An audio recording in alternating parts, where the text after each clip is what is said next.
Hey everybody, it's Tom, and we're here today for the third in our series of discussions of Ivan Illich essay, Vernacular Values, a 1991 essay of his that anticipates in many ways his subsequent work, shadow work, subsequent book, shadow work.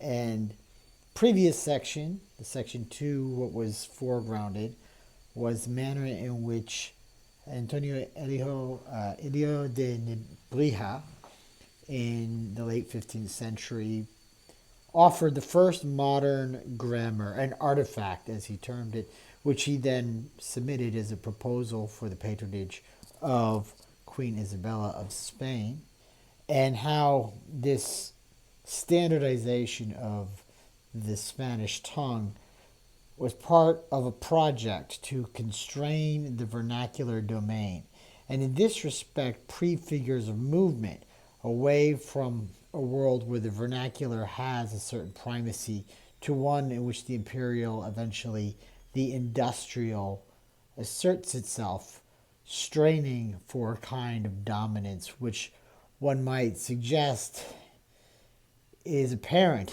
in our own times, even to a distressing degree. The third part continues to sort of elaborate on this trend, which Illich sees as originating with Nebrija's proposal. Well, not originating per se, but his proposal has a certain emblematic potency. There are other aspects to the process which antedate Nebrija, which are situated in really the medieval context, if not earlier. Ultimately, with Ivan Illich and his work, a lot of the problems that he identifies with the present are rooted ultimately in the emergence of Christianity and what happens to Christianity as it becomes appropriated, as it becomes Constantinian, as it were. And then the various alterations which it continues to undergo through the course of the medieval era, and ultimately the manner in which the church transmogrifies into the modern state. But to go into all that sort of prehistory is to go beyond the scope of this present sort of little triplet of videos which are focused on this essay, which comes out in 1981, Vernacular Values. The third part whereof he does discuss some of that prehistory. The third part, which he entitles The Imposition of the Taught Mother Tongue. And let me just double check. Yes, that is actually what the section of the essay is entitled. But what is the mother tongue? And the way we hear mother tongue, we often think, oh, well, that's simply the tongue of your parents. But in fact, the etymology of the word doesn't accord simply with that meaning. In fact, its original meaning is medieval in origin and is tied to, amongst other things, a bit of a conflict between two monasteries, the monasteries of Cluny and the monastery of Gorth, both of which monasteries had lots of sort of what's the word I'm looking for? Satellite, if you like, monasteries, which grew up from the traditions which they were respectively sort of originating. And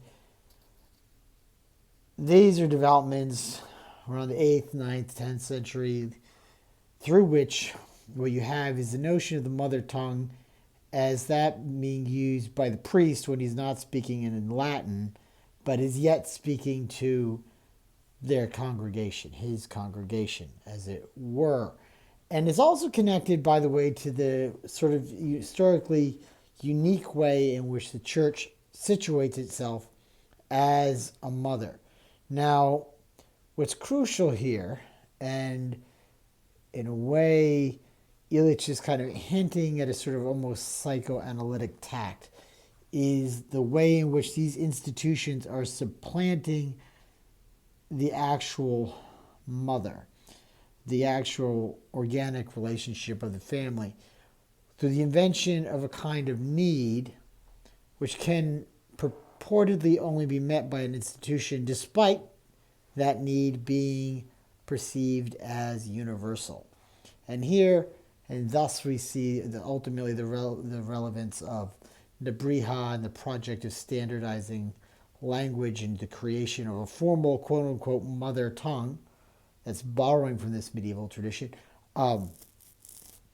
We see that importance for supplanting the family, seeing the institution as what's primary, whether that institution be the church, the state, the corporation. At the end of the day, what counts is what is disseminated by the institution, not what arises spontaneously in the world, not the vernacular.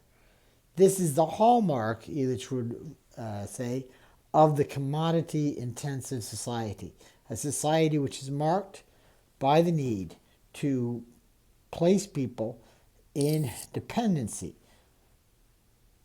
So through the manacle of commodity. And the first commodity is language, which then ramifies not just for printing text, right, but also the manner in which we conceive of education. These are all sort of points which he peppers through the third section, and which in part were adumbrated in the former section, which we already discussed, but not in complete breadth because its density precluded that. In the former section, he anticipates this transformation of what we refer to education. Education formerly was seen as something that was divided along really gender lines in a vernacular way. So the word educat, closer to something like nourishment, which is something that is undertaken by the mother. And what we refer to as education would be instruction or relay associated with the father or paternal figures. There was quite a kind of division of tasks there. I'm not going to say division of labor because we want to resist this sort of economization of life, in which, which happens after education has been transfigured. And the Brihat played a role, but an initial role that was then intensified with someone who came about a century and a half later, a chap by the name of Comenius, a Czech thinker who drew really, let me just make certain right, John Amos Comenius, 1592 to 1670. And for Comenius, and he's drawing a sort of alchemical notions, right? What really counts is what's taught. And if you learn something without being taught, you're more like an animal than a human being. You can only be ratified as a human being if you have the distinction of being in something like a lineage, of being communicated in a specific way, the contents of knowledge, whether that be language, mathematics, arts, is really immaterial. The point is that you have to be situated within an institution and ultimately within the state apparatus to be completely recognized as a person. And this there sort of is exemplified by, to draw it all in a circle, forgive me, the imposition of the mother tongue, which originates as a term, as I already noted, in the conflict between these monasteries in I want to say it was the 9th century. And the tension was between Frankish and emerging Romance vernacular languages as those with which the people would traffic. And the monastery of Gortz wanted to suggest that Frankish should be given primacy over these emerging Romance vernaculars because they Frankish was the tongue that was a standard and aspect in which emerged from the definitive authorities. It was, as it were, from on high, from the mother of the church, which mother is then seen as providing at her religious bosom the faith which is necessary to become consummated as a human being, distinct from one's own mother, right? And all of this is dressed within a theological language that is gradually shed, but which is nevertheless replicated under the contemporary dispensation with someone like Comenius and the early modern dispensation. This becomes the project of scientific education and works in hand in glove with processes of industrial capital intensiveness to place us in dependency. All of it, and then, you know, I'm running over a bunch because, and this is why I want to really exhort you to just go ahead and read the essay yourself, because he goes into all of this with a sort of detail that I can't pretend to replicate here. And so I'm just really hitting the main points. But he draws it up with this conclusion that really quite striking, anecdotal, and perhaps more potent for its anecdotal, where he had a friend, a teacher, right, who wanted to gather Ivan Illich's signature for a petition for pre-K language education. And respectfully, but with a certain assertiveness, Illich declined. And on a third go, he went and visited his friend, whom he respected deeply, because this was a man who chose to live in a very bad part of the Bronx, I believe it was. They were in conditions of dire poverty, distress. In the case of his friend, this was this is a chosen poverty. It wasn't inflicted. He could have inhabited a more affluent quarter if he had chosen. And as Illich goes to visit him in these tenements, what he notes is that these children, whom his friend is petitioning for him to assist through this pre-K language education, are living in an environment where they are actually saturated by a host of languages, English of various dialects, but Spanish, Yiddish, so on and so forth. It was a milieu which was marked by an actual vernacular plurality. And he did not care to contribute, as he termed it, to the further castration of these children by dependency on some sort of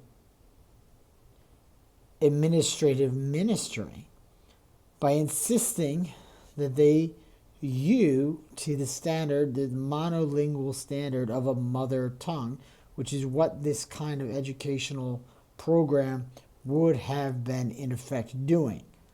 Not consciously, but actually doing. And of course, he and his friend ultimately were speaking past each other. And in the course of this exchange, in the course of this disagreement, Ivan Illich realized what had actually happened to his friend, who wasn't just there as some sort of social worker. He lived there with his own children.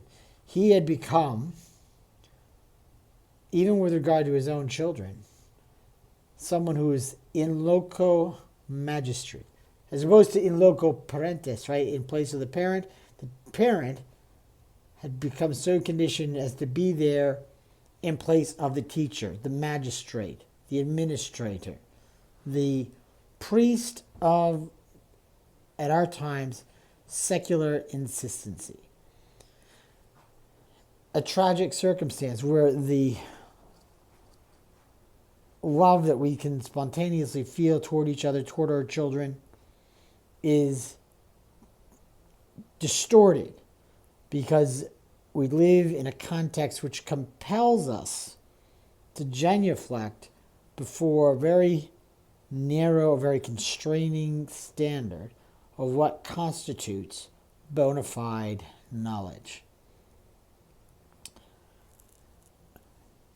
And the consequence of this analysis is a return to the call to the vernacular, to realize that we need to shake off these fetters of institutional dependency. And what does that entail? It's a longer conversation than upon which I care to set forth in this particular video. So I'll just allow this video, along with its two predecessors, and I'll put them together on a playlist here, as a just kind of preface to that conversation, because it's absolutely crucial that we shake off those fetters. If we don't, then we are going to just allow ourselves to be completely mesmerized and lost to the machine. We're going to be forfeiting our own soul for the sake of a curriculum. And I didn't think any of us want that to happen. So that's that for now, I suppose. And I thank you for listening and allowing me to sort of reprise the thoughts of Ivan Illich. Again, I'll put the link to the essay in the description, and I'll catch you guys soon. Bye for now.